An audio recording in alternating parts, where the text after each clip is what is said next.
bratinela o spoiled brat. Ang budget ng Pilipinas ay hawak lang ng dalawang tao.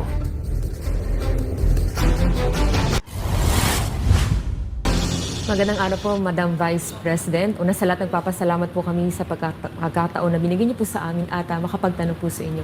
Pero bago po ang lahat, ma'am, ano po ba ang dahilan at nabigyan niyo po kami ng pagkakataon na magpaunlak po kayo ng interview?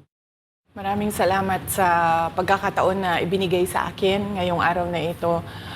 Nagpa-interview ako dahil gusto ko na malaman ng taong bayan at ma-explain sa taong bayan kung bakit hindi ako sumasagot sa question and answer sa budget hearing ng Office of the Vice President para sa budget proposal namin 2025. Gusto ko kasi na maintindihan ng taong bayan saan ba ako nanggagaling.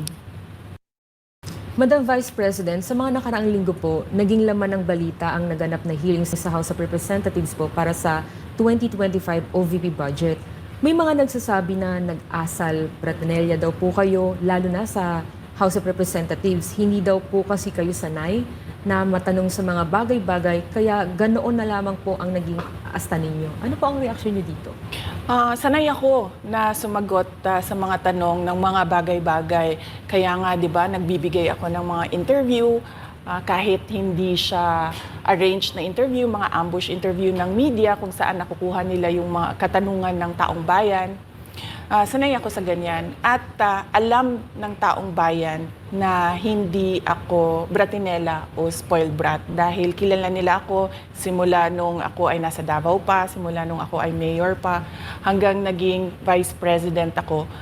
Kilala ako ng taong bayan na hindi ko inaabuso ang aking power at ang aking authority sa lahat ng mga opisina na nahawakan ko. Testigo ko ang buong bayan na hindi ako isang spoiled brat. In fact, nung ako ay lumalaki, hindi naman, ang mga kaibigan ko, hindi naman sila galing sa political na pamilya, sa mga mayayaman na pamilya, sa mga powerful na pamilya. Sila ay mga ordinaryong tao lamang at yun ang kinalakihan ko. Isang ordinaryong environment ng isang ordinaryong citizen ng ating bayan. Sa palagay ko, hindi lang sanay ang iilan na mga miyembro ng House of Representatives na hindi nila makuha yung gusto nila at gusto nilang marinig na sagot. At hindi sanay yung mga iilan na mga representatives natin na sinasagot sila sa kanilang mga patutsada. Kaya sa tingin ko, isa din itong parang atake din nila na parang, oh, bratinela yan. Kahit na sumagot naman ako, hindi nga lang sa gusto nila. Kaugnay dyan, Madam Vice President, dito sa budget hearing, naniniwala po ba kayo na may kapangyarihan talaga ang Kongreso na busisiin ang budget po ng bawat ahensya ng gobyerno? Siyempre, oo. Nakalagay yan sa ating saligang batas na ang Kongreso natin ang merong power of the purse. Kaya nga, di ba, merong mga budget hearings at merong pagpasa ng budget mula sa House of Representatives at sa Senado natin, sa Kongreso natin.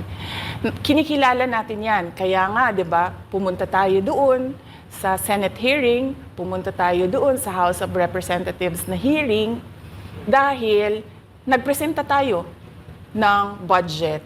Ang ginawa ko lang ay sinabi ko, i-forgo namin yung question and answer na parte ng budget hearing. Pero kaugnay po dyan, Madam Vice President, hindi po ba dapat malaman din ng taong bayan para sa ang pondo ng OVP? At saan po gagamitin itong panukala po for 2025? Yes. Napakahalaga sa akin na malaman ng taong bayan ang Office of the Vice President budget proposal. Kaya nga bago kami pumunta sa Senate, bago kami pumunta sa House, ay pinublish namin yung budget proposal namin sa aming website, sa Office of the Vice President, sa social media platforms namin. Ginawa namin siyang madaling intindihin ng taong bayan kung saan papunta yung budget proposal ng Office of the Vice President. Ma'am, going back dun po kaninang sinabi nyo na yung ilang beses niyo pong sagot sa mga kongresista that you will forgo the opportunity to defend the 2025 budget proposal of the OVP and will defer to the wisdom of the Congress, bakit tila daw po iniiwasan ninyo? Parang ganun po yung lumalabas daw. Oo.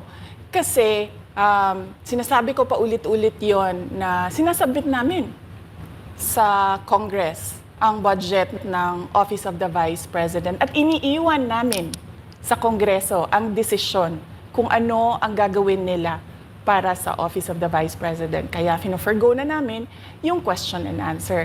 Unang-una dahil nakikita namin na ginagamit siya ng ibang mga miyembro, iilan na mga miyembro ng Kongreso para umatake sa akin dahil hindi kami magkasama sa politika.